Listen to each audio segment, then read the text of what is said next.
A fost cea mai tare zi de căcat din viața mea de antrenament. Bă, frate, plus că bara aceea, băi, bench press-ul. Nu am avut pe nimeni să mă ajute, ok? Am zis, bă, în gândul meu, bă, o să dau tare, o să fac 50 de kg, PR în video. Bă, 2 repetări și mi-a ajuns că am dat bara aceea, puf. Deci, era în fața sălii și a venit după mine, acum, că l-am alitat-o leac. Ce vei tu, mă? Tivi! Cine puiul, mama? Cuțelică! Doamna, mi-team să nu ai pe poduc să mă apicioare și acum a venit după mine. Nu-i așa? Vine cuțul după mine.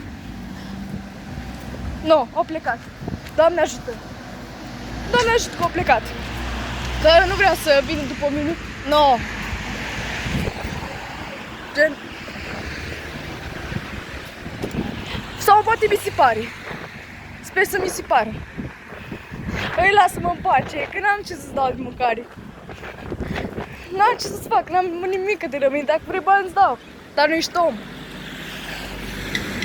Ioi. În fine. Bă, și mă simt aiurea că la câinele ăsta, că la dipsuri n-am putut. Și efectiv înainte puteam o repetare bune sau o repetare jumătate, dar am putut. E faza că am stagnat prea mult și nici nu mănânc cum trebuie. N-am dormit astăzi. Am avut zile în care nu puteam dormi și am nevoie să mă focusez. Neapărat. Pe mâncare, mai ales și pe somn. Că la sală mă focusez.